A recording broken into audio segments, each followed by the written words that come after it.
Il existe en Provence une ville qui porte encore le nom d'un monstre.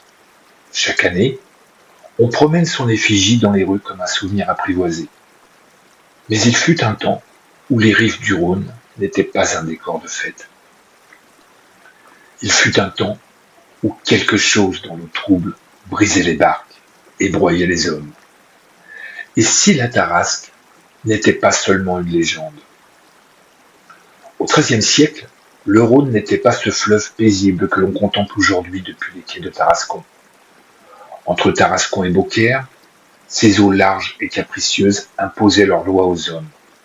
Ils nourrissaient les villages, ils portaient les marchandises vers Arles, mais ils prenaient aussi. Ils prenaient les imprudents, les malchanceux, les rêveurs trop proches des berges. Cela, on l'acceptait. Le fleuve avait toujours exigé son tribut. Ce que l'on n'acceptait pas en revanche, ce furent les marques retrouvées sur les barques, des planches broyées, comme si elles avaient été serrées dans une mâchoire colossale. Des filets remontés lacérés, puis vinrent les corps, ou plutôt ce qui leur restait. On parla d'abord de loups descendus des collines, puis d'un ours égaré. Mais aucun animal connu ne laissait derrière lui ces sillons si profonds dans la vase, ni des traces aussi larges qu'un bouclier de guerre.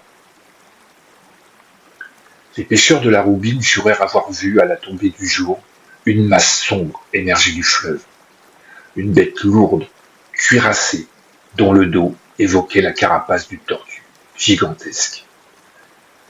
Sa gueule s'ouvrait comme une herse, ses flancs semblaient faits de plaques épaisses, et sa queue, longue et noueuse, balayait l'eau avec la lenteur d'un serpent trop ancien pour craindre les hommes. On lui donna un nom, la Tarasque. Le mot circula plus vite que la créature elle-même. Les maisons les plus proches du Rhône furent abandonnées.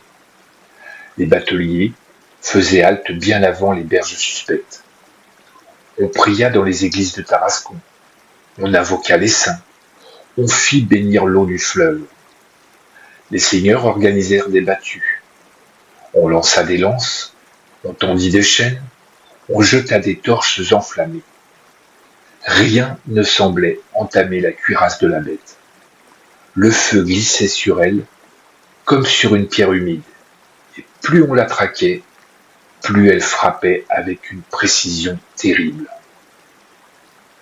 Alors, on parla de malédiction. Certains murmuraient que la créature était née du fleuve lui-même, d'un mélange d'eau stagnante et de colère humaine.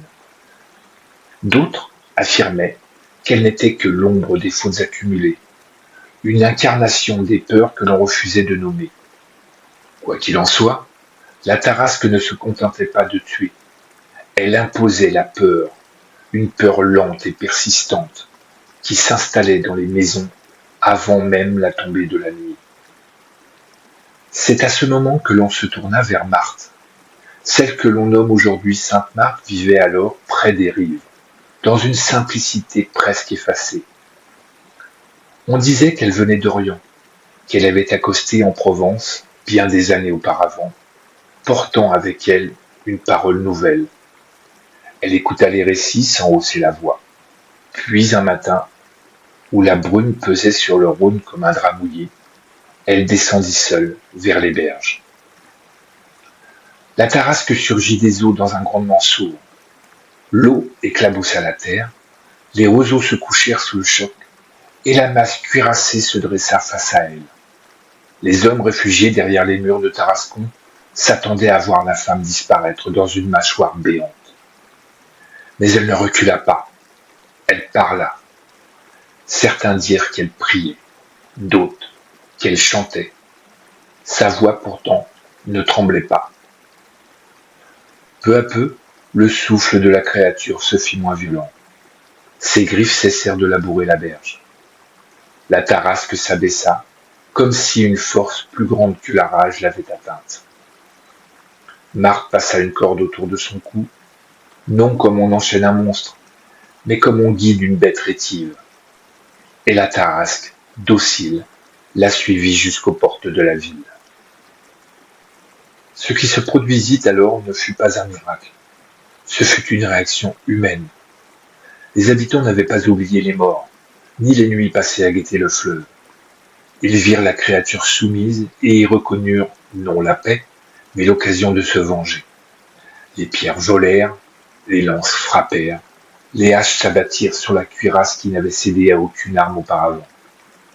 La tarasque ne se défendit pas, elle s'effondra sous les coups, et dans un dernier souffle, certains jurent qu'elle ne regardait ni ses bourreaux, ni Marthe, mais le Rhône, comme si elle appartenait davantage à l'eau qu'à la terre. Tarascon conserva son nom, on érigea des récits, on transforma la peur en fête. Chaque année, lors de la fête de la Tarasque, son effigie traverse les rues entre mémoire et folklore. Le monstre devint symbole, la peur devint tradition. Mais le Rhône continua de couler, large et impassible. Et dans les nuits où la brume descend trop vite sur les berges, il arrive que l'eau frémisse d'une manière étrange, comme si quelque chose sous la surface changeait lentement de position. La Tarasque est morte, disent les chroniques.